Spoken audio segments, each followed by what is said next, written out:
อ้า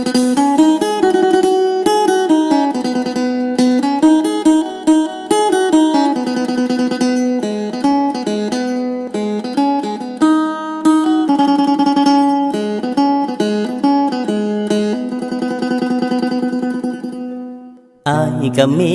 สำนีแหละพ่อกับแม่อ้ายเป็นสาวนาบ่ได้จับปากกา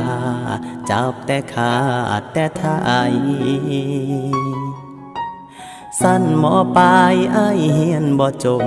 ก็ย้อนว่างบอ้ายมันบ้านปลายมีแต่ไปเลี้ยงควายนอนเฝ้าหน้ามูลพอ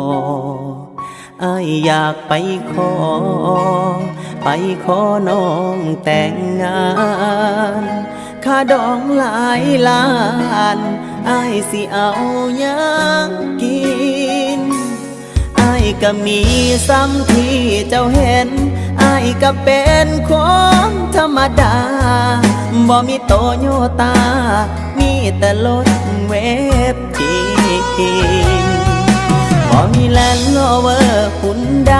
มีแต่รถไทยไงจนวินให้ตนอ้ายคนติดดินมีเขากินก็ถือว่าบุญ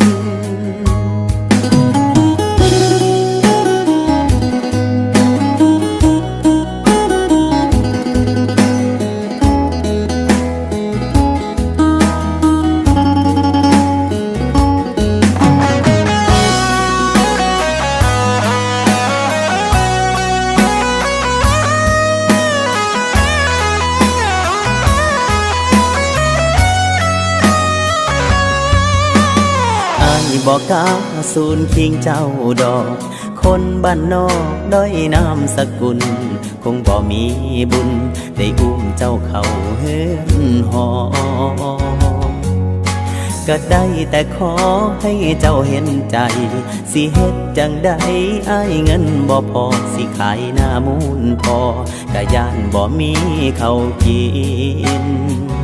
อ้ายอยากไปขอน้องแต่งงา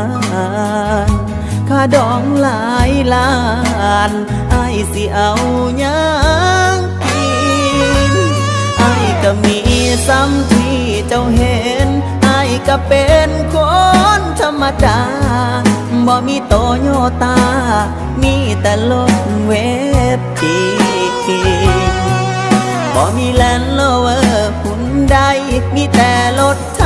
ยไงจนวินให้ตนอ้ายคนติดดินอ้ายก็มีซ้ำที่เจ้าเห็นอ้ายก็เป็นคนธรรมดาสามัญบ่มีปีกบินบ่มีแลนด์โรเวอร์หุ่นใดมีแต่รถไทยไงจนวินให้ตนอ้ายคนติดดินเพราะอ้ายเป็นคนธรรมดา